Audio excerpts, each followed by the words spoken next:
Mountain of the death. और इसी जगह पे उन लोगों ने अपना कैंप लगाया और ये फैसला उनकी जिंदगी का एक आखिरी फैसला था। आइए मेरे साथ इतिहास के पन्नों को पलट के देखते हैं इस छुपी हुई कहानी का सच।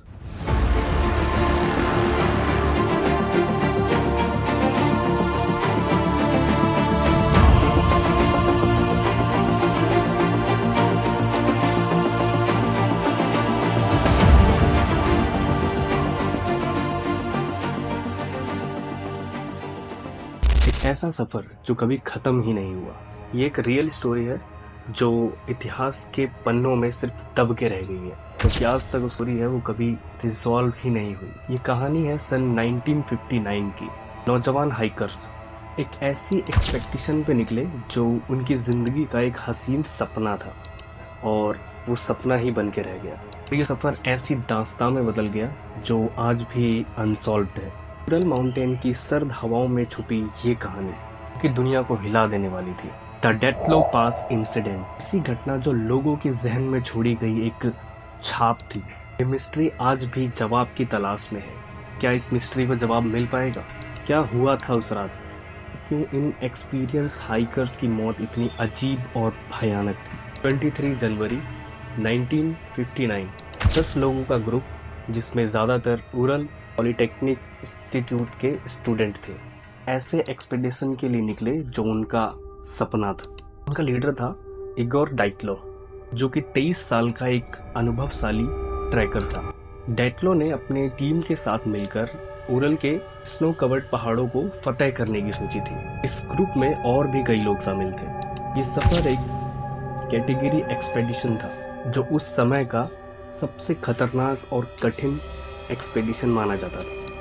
लेकिन इन हाइकर्स को अपने सफर पर पूरा भरोसा था। ये सब चुनिंदा ट्रैकर्स थे जो ठंड और मुश्किलें झेलने के लिए तैयार थे। इनका मकसद था अटॉर्टन पहाड़ तक पहुंचना, जो कि उरल के नॉर्दर्न रीजन में था। लेकिन ये ग्रुप कभी उस पहाड़ तक पहुंच ही नहीं पाया। एक्सपेडिशन में शामिल लोगों में से हर एक अपने अपने तरीके से अनुभवशाली था। जीना कोलमरोगवा, जो अपनी हिम्मत और जोश के लिए जानी जाती थी। यूरी क्रिनोविचेंको, जो कि एक जोविल व्यक्ति था, जो कि ग्रुप का मोरल हमेशा हाई रखता था। इंजीनियरिंग की एक और स्टूडेंट जो अपनी स्ट्रॉन्ग पर्सनैलिटी के लिए मशहूर थी। ये सब मिलकर एक ऐसी टीम बनाते थे जो हर मुश्किल मुसीबत के लिए तैयार थी। एक और व्यक्ति जो शुरुआत में इस टीम का हिस्सा था, यूरी यूडिन, लेकिन एक्सपेडिशन के बीच में ही यूरिन को बीमारी के चक्कर में ये मिशन छोड़ना पड़ा। और यही एक ऐसा पल था जिसकी वजह से यूरिन की जान बच गई, क्योंकि उसने कभी नहीं सोचा था कि वो अपने दोस्तों से लास्ट बार मिल रहा है या फिर उनसे लास्ट बार बात कर रहा है। और किस्मत वाला दिन वो था जब सफर की शुरुआत होती है। 28 जनवरी 1959 9 लोगों का ये ग्रुप अपने सफर पर आगे बढ़ रहा था। उन्होंने अपने सफर का हर पल डॉक्यूमेंट किया, डायरीज लिखी और कुछ फोटोज खींची। ग्रुप के सभी लोग खुश थे और सब कुछ प्लान के मुताबिक ही चल रहा था। लेकिन 1 फरवरी का दिन उनके लिए टर्निंग पॉइंट बन गया। वहाँ का मौसम अचानक से खराब हो गया और उनको अपने लक्ष्य से थोड़ा सा हटना पड़ा। एक तेज स्नो स्टॉर्म आया जिससे उन सभी को एक नफरत भरा पल महसूस हुआ और देखने की दृष्टि भी जीरो हो गई थी। ये मुश्किलें उन्हें खोलात शाखी नाम के पहाड़ के स्लोप पर कैंप लगाने में मजबूर कर गई। मानसी लैंग्वेज में खोलात शाखी का मतलब है माउंटेन ऑफ द डेथ। और इसी जगह पे उन लोगों ने अपना कैंप लगाया और ये फैसला उनकी ज़िंदगी का एक आखिरी फैसला था। और अगले दिन उनमें से कोई भी जिंदा नहीं बचा। लेकिन जो सबसे अजीब बात थी वो ये थी उनकी मौत का कारण और हालात।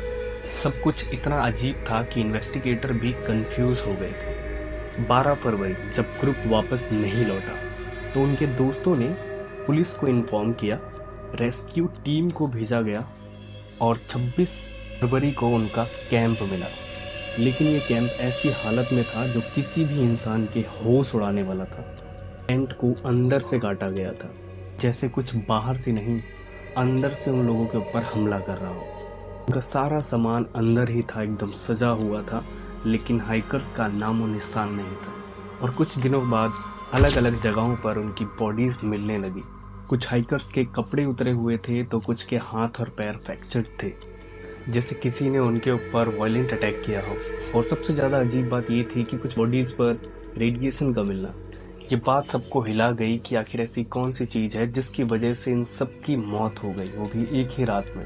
पुलिस और इन्वेस्टिगेटर्स के पास में कोई भी जवाब नहीं था, और जब इन्वेस्टिगेटर्स ने शुरुआत की तो उन्हें हर जगह से सिर्फ छुपे हुए क्लूज ही मिले।